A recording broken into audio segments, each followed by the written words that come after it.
All right, so what we're going to do this morning, we're going to basically go through all of Proverbs chapter 5 because it's dealing with one thing.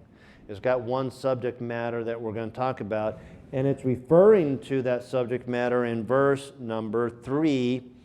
It says in Proverbs 5, verse number 3, "For the lips of a strange woman drop as an honeycomb, and her mouth is smoother than oil, but her end is bitter as wormwood, sharp as a two-edged sword. Her feet go down to death. Her steps take hold on hell." Remember what he said in chapter number 4. Listen to the words of what I am telling you, and you could have long life. And yet, he's talking about this strange woman here, and what's going to happen with her? Her feet go down to death. Her steps take hold on hell. See, there's a, you can see that pattern in here. What does it say in verse number 2? That thou mayest regard discretion and that thy lips may keep knowledge. What does it happen here? For the lips of a strange woman drop as an honeycomb, and her mouth is smoother than oil. What does she do? She talks very smoothly. Her lips, oh, they look very good. They look luscious. They look like honey. I love honey. I think honey, I have a customer that gives me these big jars of honey, and it is the best. And honey is great. So you tell you what, that is a temptation that can be, to me, something that looks like honey, right? So what am I supposed to do? Avoid it. Get away from it. Stay away from it. So what I do? Make my wife's lips look like honey. Yeah, there we go. Yeah, that's good. Make her a little red there. That's good. All right. So the strange woman. Now the strange woman is found several times in here. The first time you talk about it is in Judges chapter 11. I'm just going to rattle off these references. We're not going to look them all up. You don't even need to look them up. You can look them up if you want. Proverbs 2:16, Proverbs 5:3, which we just read, Proverbs 5:20, Proverbs 6:24, Proverbs 7:5, Proverbs 20, verse number 16, Proverbs 23:27, Proverbs 27:13, and then also Proverbs 22:14 and 23:33. So if you want those, I can give them to you later. I'll just give you the paper. You can look at those. I can look them up anytime. But that is mentioned several times. Now, what is a strange woman? Okay, so we talk about that. What is the lips of a strange woman? What is a strange woman? Well, the Bible talks about in Genesis that Adam knew his wife. So it's somebody he knew. So who is a strange woman? Someone you don't know very well. Okay, someone you don't know very well. So a strange woman would be somebody that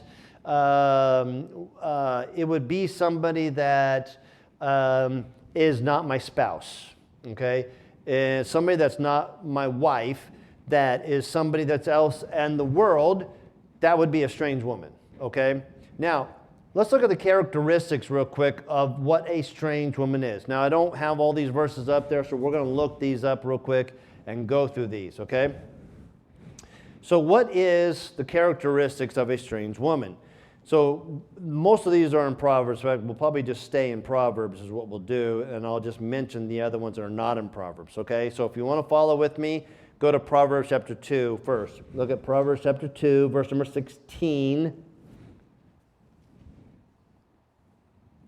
So Proverbs 2, verse number 16. To deliver thee from a strange woman, even from the stranger, which flattereth with her words, which forsaketh the guide of her youth, and forgetteth the covenant of her God. Two characteristics of a strange woman right here. One who flatters with her words, and one who forgets about the covenant of God that she learned in her youth. Okay, what did we talk about here in Proverbs 5:3? The lips of a strange woman drop as ungum, and her mouth is smoother than oil. Things that come out of her, she talks sweetly. She talks that way. In fact, that's one of the characteristics. She's a sweet talker. Chapter 5, verse number 3.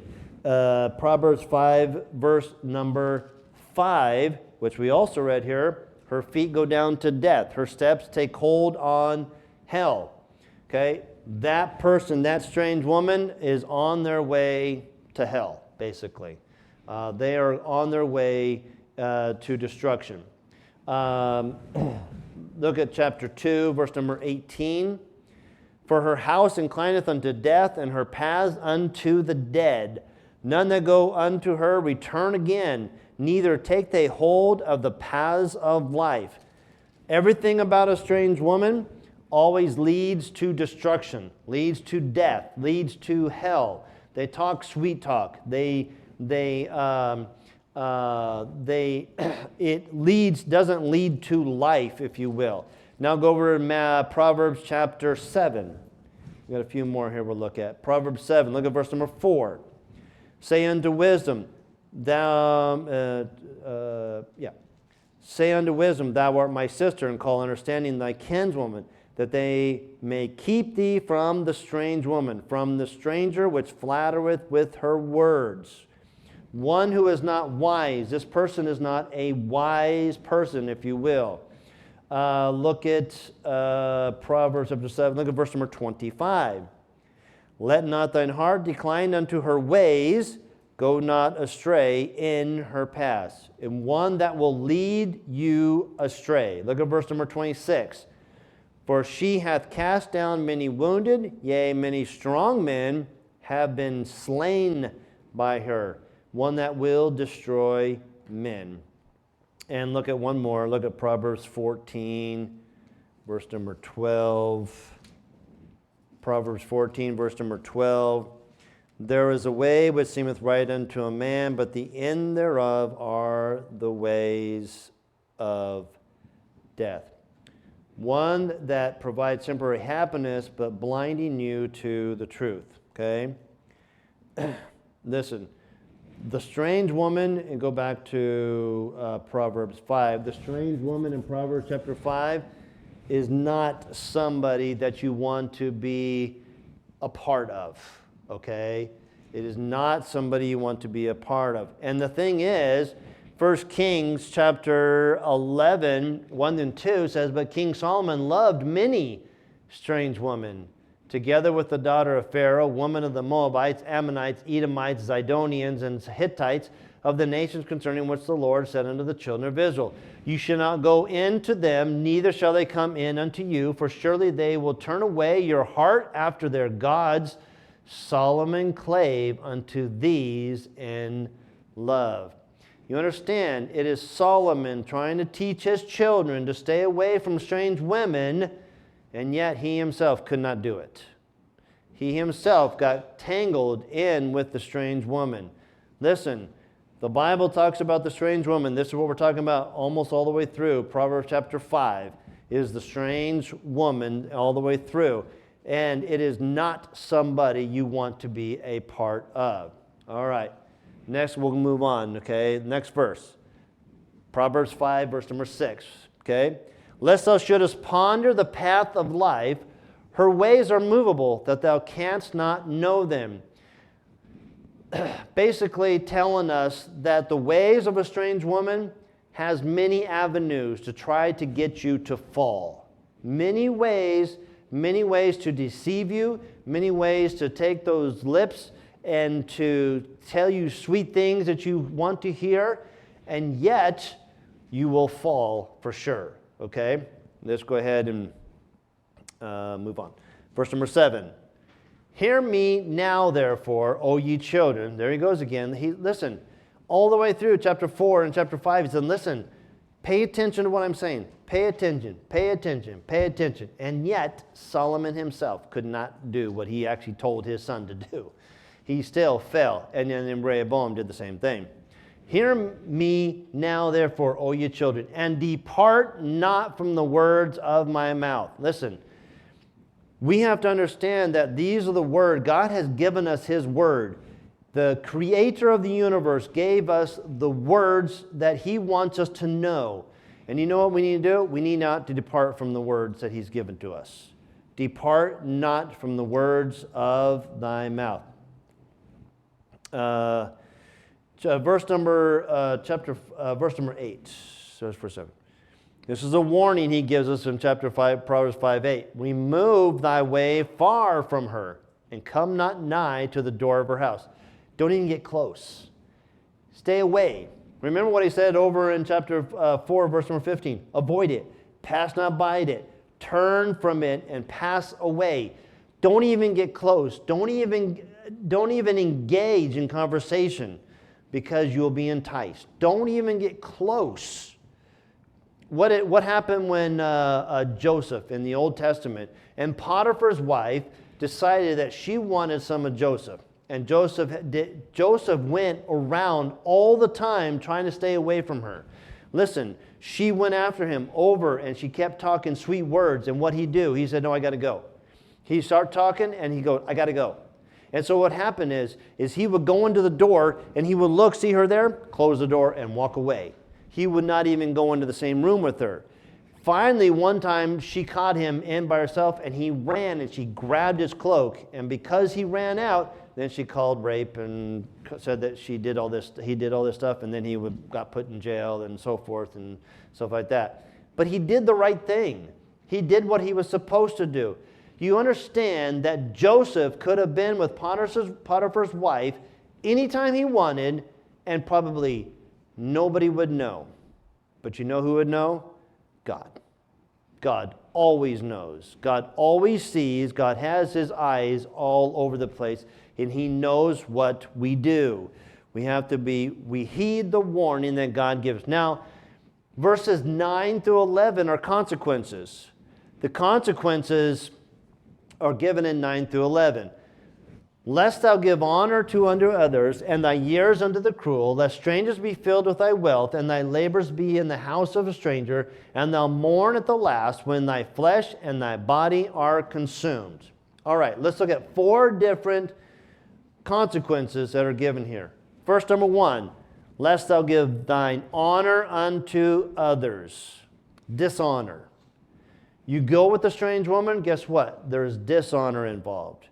I don't know how many times or how many preachers that I have heard of that have stepped down from the pastor or had to have divorce or went on to do something else, that were good preachers, that were good men, but yet they could not avoid the strange woman. Many, many, many I know. I know something personally. I have relatives that I know of that was a pastor that is no longer pastor right now because of strange women. And they got entangled. And you know what happens with that? Dishonor. God says, you know when you're going to do this? Dishonor is going to come unto you. The next thing, lest thou give thine honor unto others, that's the first one, and lest thou give thy years unto the cruel. Lest thou give the years unto the cruel.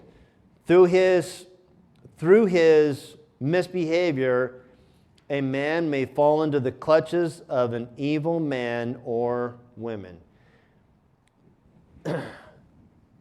Because of sexual immorality, now thy years, you give thy years unto the cruel. These are people that are cruel, that they're going to be cruel unto you. Number 3, the third consequence is debt. Lest strangers be filled with thy wealth, and thy labors be in the house of a stranger. Lest strangers be filled with whose wealth? That one that gave themselves up to the strange woman. Yeah. And many times, you know what happens? They do in other countries. Do you realize right now that there are strange women that go into churches and they try to get the pastor to fall so that they get them out of church? Over and over, this happening in America, in other churches and other countries.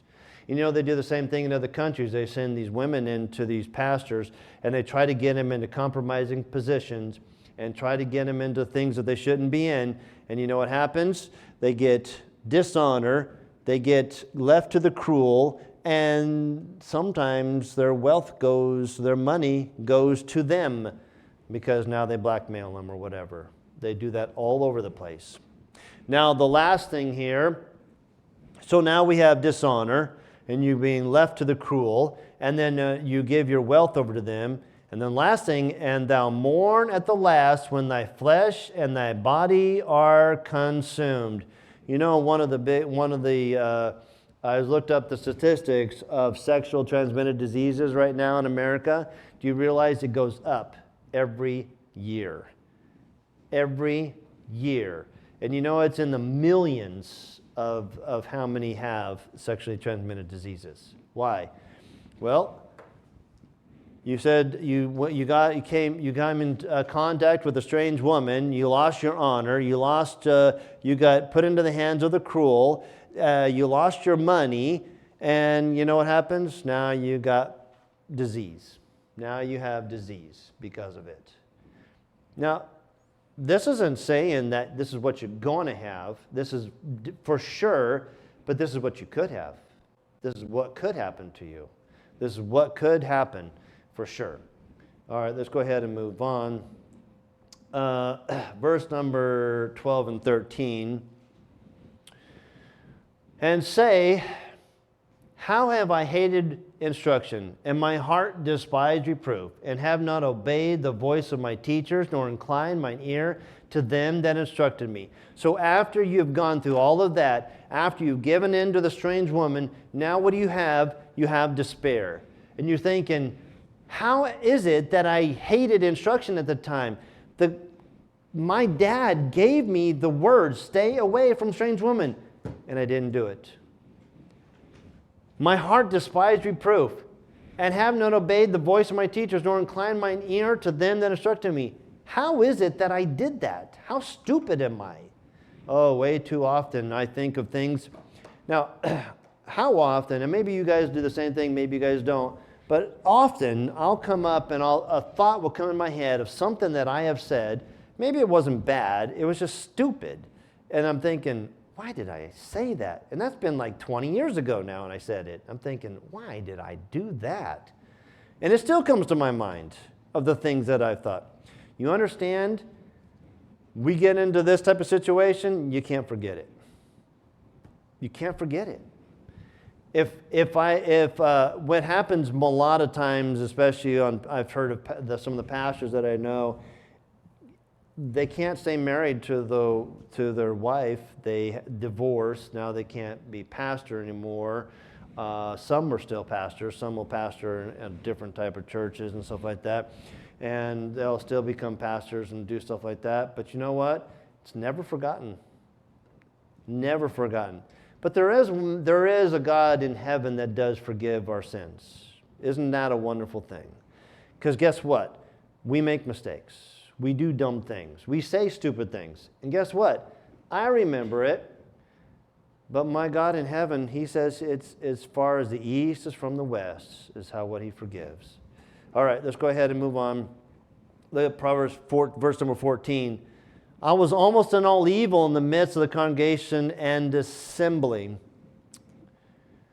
Verse number 15 through 17. Drink waters out of thine own cistern. Now He's given instruction. What do you need to do? Drink waters of thine own cistern, and running waters of thine own well. Let the fountains be dispersed abroad, and rivers of waters in the streets. Let them be only thine own, and not strangers with thee. See the strangers right there? So what is this reference to?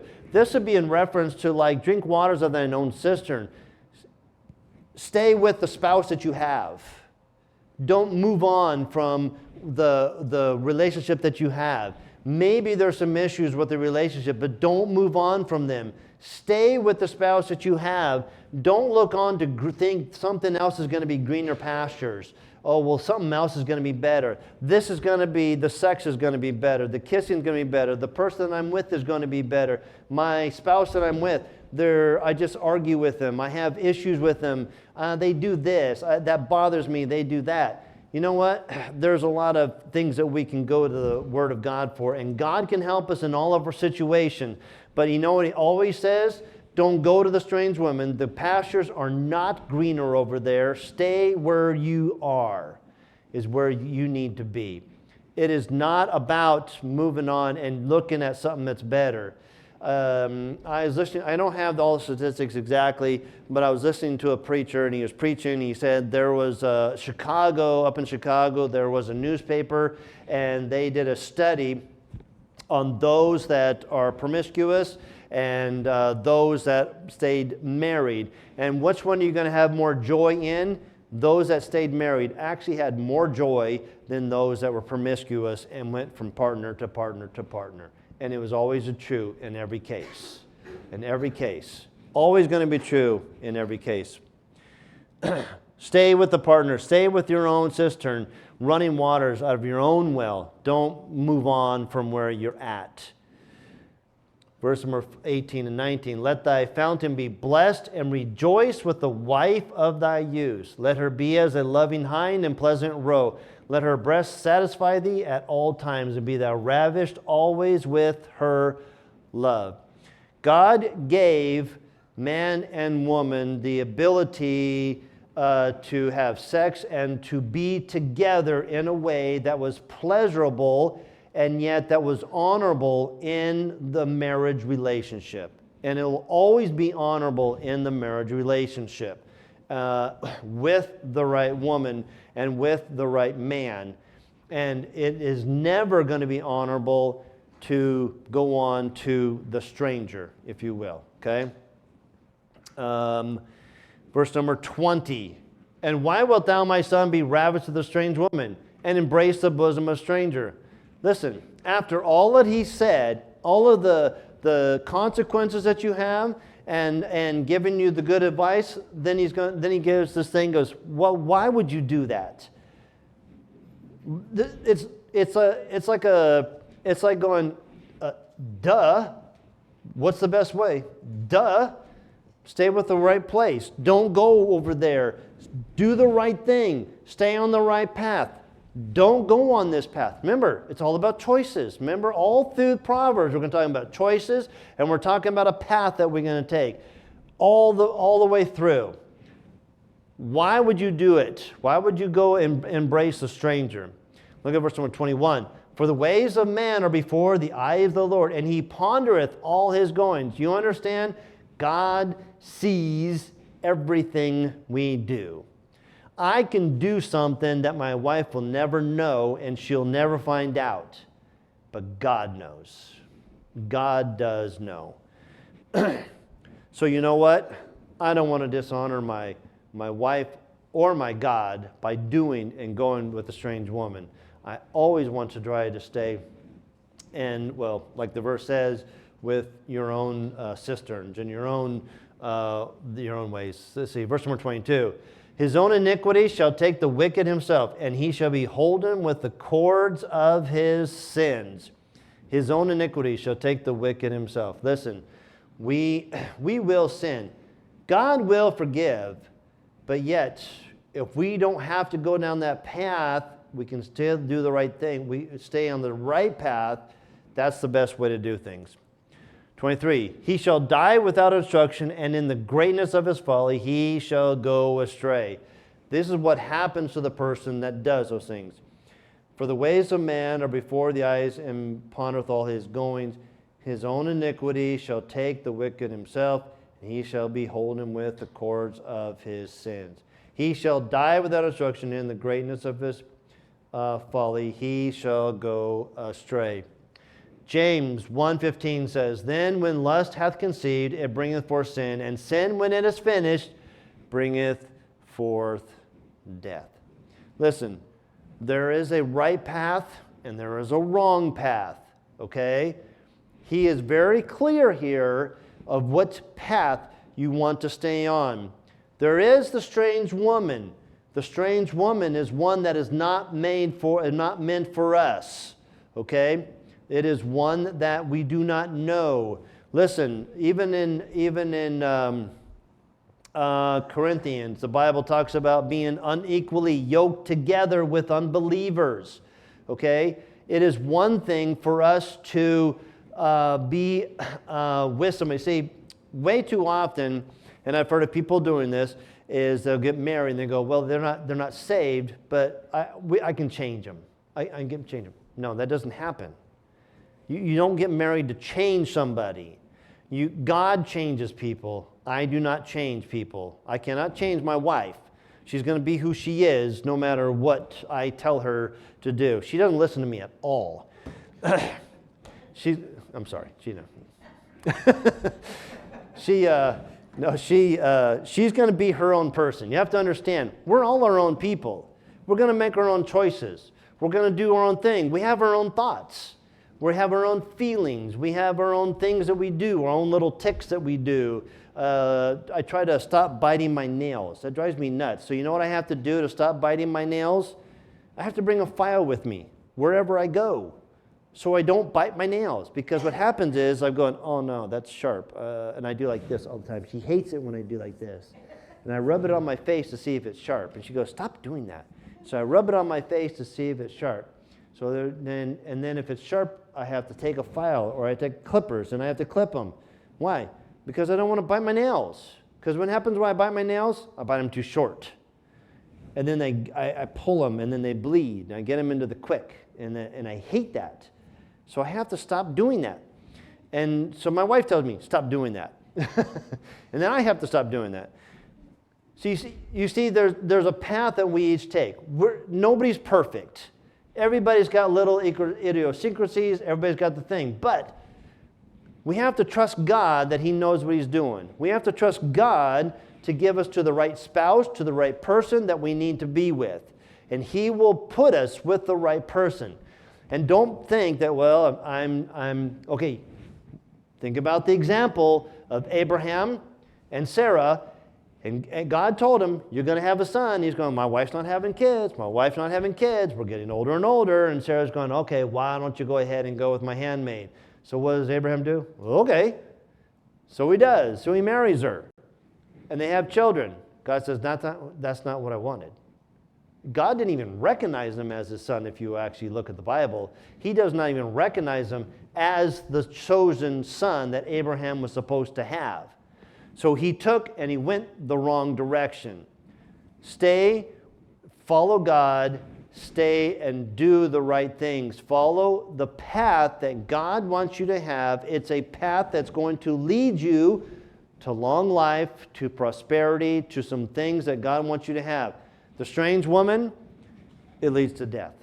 It will always lead to death. It will always lead to several consequences: dishonor, debt, disease, multiple things that can happen. He's very clear here. He even asks, why would you even do that after all that I've told you? Duh. There's only one choice. Do that. And yet, way too often, people still choose the strange woman path. Way too often. That's unfortunate.